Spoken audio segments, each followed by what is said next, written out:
school is a place where you should feel safe. Teachers, corridors, a noisy cafeteria, the smell of reheated pizza, and musty air from old lockers. It should be a normal, boring place. But sometimes even the most familiar walls hide something sinister. And sometimes evil doesn't hide in the shadows.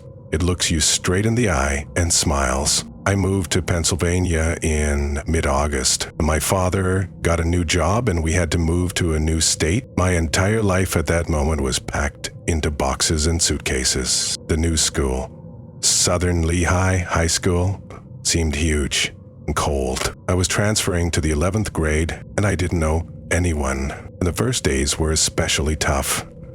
Everyone already had their own friends, their own places, their own schedules. I was just a ghost wandering the halls in search of something to hold on to. The worst was lunchtime. As luck would have it, only upperclassmen could leave the school for lunch, and I was stuck in the cafeteria full of unfamiliar faces. I just stood with a tray, peering into the rows of occupied tables, hoping to find at least one free corner. Then I found one. In the far corner, in the shadow of a column, sat two guys, twins. They had dark hair, tan skin. One of them turned his head and stared at me. I remember how their eyes caught my gaze, like a spider sensing movement in its web. "Can I sit down?" I asked, approaching closer. They exchanged glances, and one of them, seemingly Bruno, nodded. "Of course, sit down." That's how I met Bruno and Antonio. They were friendly, too friendly, as if they already knew that I would sit with them. Their questions were strangely precise. "Where are you from? Do you live alone? Are your parents often at home?" That evening, I received a message from Bruno. "Want to meet? We'll show you a cool place. Meet at the cemetery, 9:00 p.m. Cemetery. In the first week of the new school, with two guys I had known for only a couple of hours. I should have refused, but loneliness was consuming me. I wanted to have friends, any friends. At 8:55 p.m., I left the house. The night was strangely quiet. Not a single streetlight, not a single passerby, just me and my steps, echoing loudly off the wet asphalt. When I approached the cemetery, I received a message. "We are at the lake, behind the trees. Follow our location." I turned on the flashlight on my phone and stepped into the forest. The darkness was thick and viscous. Branches scratched my face. The wind howled among the trees as if warning, "Go away." But I kept going. I called their names, but in response, only silence, until I heard footsteps. Slow, heavy. "Bruno! Antonio!" My voice trembled.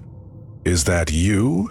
Stop scaring me." No answer. The footsteps got faster. Behind, someone grabbed me by the neck, digging their nails into my skin. I heard a voice. "That's him. Faster!" Adrenaline flooded my body. I broke free, not choosing the path, and ran. I didn't look back. I didn't think. I just ran until I found myself on a lit street. At home, I showed my parents the marks on my neck. We went to school and showed the correspondence. The twins were expelled. I blocked their numbers, and everything seemed to have calmed down. But exactly a week later, I woke up from the cold. My window was open, completely, and under the window, that very ledge that my father once called an emergency exit in case of fire. I had never opened it. I went down the hallway to my parents' bedroom. "Mom, did you open the window?" She sleepy shook her head. I explained the situation. My father, grumbling, said, "It's the wind. Go to sleep." But when I returned to my room, I realized the door, which I had left fully open, was now I pushed it. Someone was standing behind the door. My heart sank. I screamed like a girl. The door slammed shut, and I heard someone jump out the window. My father burst into the room, ran to the window, and looked down. "I don't see anything," he said, breathing heavily. "He got away." We called the police, but without evidence. Only recommendations. Install cameras, lock the doors, be careful. 2 months passed, and nothing else happened. I started to think that I had dreamed it. Until that day, March, the last lesson. Physical education. We had a new teacher, an old man, about 60, with gray mustache and an indifferent look. He marked us in the journal and then disappeared. We played volleyball, then the bell rang. Time to change and go home. But my locker wouldn't open. The combination. Correct. I tried it dozens of times. Useless. I went to the teacher. He smiled and said he would take the list of codes and help. A couple of minutes later, he returned with a book, and we went to the girls' locker room together. Since my locker was there, don't ask, the school had weirdly assigned us. There was only one girl left in the locker room. He walked over to my locker and started typing in the code. "It's not working," he said, patting me lightly on the shoulder. "Don't worry, we'll figure it out." I felt his hand slowly move lower, bounced away, said I had to get to the bus. But he tried the code again. Suddenly it worked. He grinned and walked away. I waited. I waited for the door to slam shut. Started to change. Suddenly, the lights went out. In the total darkness, I could hear breathing. I quickly pulled on my pants, grabbed my backpack, and headed for the exit. As I turned the corner, I saw a face. A face. His face. He was standing there, looking at me from behind the lockers. No words, like he was waiting. "Wait. It's not what you think," he said, stepping toward me. I ran out into the street. I ran until I was well outside the school. Wet, scared, I came home. That night, I told my parents everything. We went to the principal's office.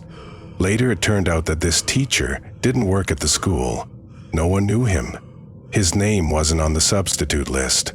We filed a police report. The school beefed up security. My combination was changed. Parents put in cameras and alarms. It's been years since then. I'm an adult now. But every time I hear a window creak open or feel someone staring at my back for a long time, I remember. Because sometimes fear doesn't stay in the past. It comes back when you least expect it, or when you sit down at a table with someone who wasn't really looking for a friend. If you made it to the end, don't forget to subscribe to the Mr.Nightecho channel, because this is just the beginning.